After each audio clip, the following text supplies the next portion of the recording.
My parents served me a cake I was allergic to on my own birthday. I turned 16 on a Saturday. Mom had been planning the party for weeks. She invited extended family, neighbor, kids from school I barely talked to. The house was packed by the time I came downstairs. She brought out the cake singing, triple layer peanut butter chocolate. Everyone joined in, clapping along, candles flickering across the top. I stared at it, my stomach dropped. Mom, I can't eat that. She laughed like I was joking. Don't be dramatic. Blow out your candle. I'm allergic to peanuts. You know that. The room went completely quiet. Dad's jaw tightened. He set down his drink. We've had peanut butter in this house your entire life. You've never said anything. I've told you a dozen times. I have an EpiPen in my backpack. Mom's smile disappeared. She looked around at the guests, then back at me. Her voice dropped. You're embarrassing us. If you were really allergic, we would know. My aunt spoke up from the corner. He had a reaction at Thanksgiving 2 years ago. You rushed him to urgent care. Mom's face went red. That was different. He ate something expired. Dad cut in before I could respond. Enough. You're being ungrateful. Your mother spent hours on this cake. I tried to explain again. My throat could close. I could die. He raised his voice. Then you should have reminded us. This is your responsibility. They made me sit there while everyone else ate cake, watching them, smiling for photos, acting like nothing was wrong. My cousin leaned over and whispered, this is messed up. I pulled out my phone under the table, texted my older brother Ethan, who moved out last year. 20 minutes later, he showed up, walked straight through the front door without knocking,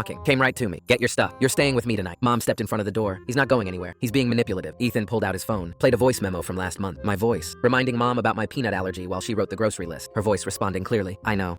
The room went silent again. Everyone heard it. Dad told him to leave. Ethan didn't move. Either he leaves with me, or I call CPS and show them you knowingly served him something that could kill him in front of witnesses. Mom's face went white. Dad looked around at the guests, staring. I stood up, went upstairs, packed a bag, came back down. Nobody stopped me. At Ethan's apartment, I checked my phone. The family group chat was blowing up. Mom, he ruined his own party. Dad, ungrateful after everything we did. Aunt, he could have just eaten something else. Ethan read over my shoulder. You're not going back there. 3 days later, Mom texted. We're sorry you felt hurt, but you need to understand we didn't mean any harm. I didn't respond. A week after that, she called Ethan, asked when I was coming home. He told her I wasn't. She started crying. Said I was tearing the family apart, that I was making them look bad. Ethan hung up. 2 months later, I'm still at his place, sleeping on his couch, going to school from here. The family group chat sends me messages sometimes, asking when I'm going to apologize, saying I overreacted. I muted it. Last week, my cousin sent me a private text. Your mom made another peanut butter cake for Dad's birthday. She said it was his favorite, and you shouldn't have made such a big deal. I showed Ethan. He didn't say anything. Just put his hand on my shoulder. I haven't been back to that house since.